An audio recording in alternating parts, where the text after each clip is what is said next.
നമ്മുടെ നിരത്തുകളിൽ വാഹനങ്ങളുടെ എണ്ണം വർദ്ധിച്ചുകൊണ്ടിരിക്കുകയാണല്ലോ.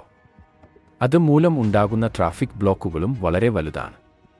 നമ്മൾ ഒരു ആവശ്യത്തിന് പുറത്തു പോകുമ്പോൾ ആയിരിക്കും വലിയ രീതിയിലുള്ള ട്രാഫിക് ബ്ലോക്കുകൾ ഉണ്ടാവുക. അങ്ങനെ അതിലൂടെ നമ്മുടെ വിലപ്പെട്ട സമയമാണ് നഷ്ടപ്പെടുന്നത്. ഇങ്ങനെ ഉണ്ടാക്കുന്ന ട്രാഫിക് ബ്ലോക്കുകൾ ചിലപ്പോൾ മണിക്കൂറുകൾ ഒക്കെ നീണ്ടു നിൽക്കാറുണ്ട്. അത് ഒരു 2 മണിക്കൂർ ഒക്കെ നീണ്ടു നിൽക്കുകയാണെങ്കിൽ നമ്മളുടെ ക്ഷമ വരെ നഷ്ടപ്പെട്ടേക്കാം. എന്നാൽ ഒരു സ്ഥലത്ത് 12 ദിവസം വരെ നീണ്ടുനിന്ന ട്രാഫിക് ബ്ലോക്ക് ഉണ്ടായിട്ടുണ്ട്.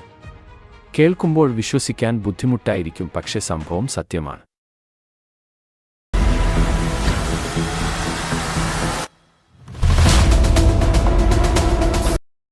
2010-ൽ ചൈനീസ് ദേശീയ പാതയിലാണ് ഇത്തരത്തിൽ ഒരു ട്രാഫിക് ബ്ലോക്ക് ഉണ്ടാകുന്നത്.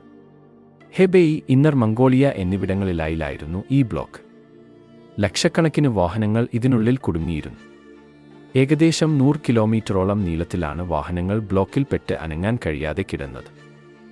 ഇങ്ങനെ ഒരു ട്രാഫിക് ബ്ലോക്ക് ഉണ്ടാകുന്നത് സാധാരണയായി വലിയ അപകടങ്ങളോ പ്രകൃതി ദുരന്തങ്ങളോ ഒക്കെ സംഭവിക്കുമ്പോഴാണ്. എന്നാൽ ചൈനയിലെ ഈ വലിയ ട്രാഫിക് ബ്ലോക്കിന് ഇതൊന്നുമായിരുന്നില്ല കാരണം. വളരെ കുറച്ചു സമയത്തിനുള്ളിൽ ഒരുപാട് വാഹനങ്ങൾ റോഡിലേക്ക് കയറിയതാണ് ഇതിന് പിന്നിലെ കാരണമായത്. ഒരുപാട് വാഹനങ്ങൾ റോഡിലേക്ക് കയറിയപ്പോൾ തിരക്ക് നിയന്ത്രിക്കുന്നതിനുമപ്പുറമായിരുന്നു.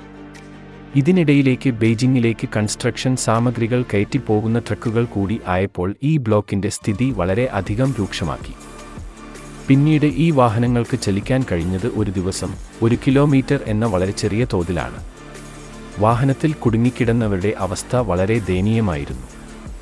മറ്റൊരു മാർഗം ഇല്ലാതിരുന്നതിനാൽ ആളുകൾ തങ്ങളുടെ വാഹനങ്ങളെ താൽക്കാലിക താമസയിടങ്ങളാക്കി മാറ്റി അവർ അതിനുള്ളിൽ കഴിഞ്ഞുകൂടി.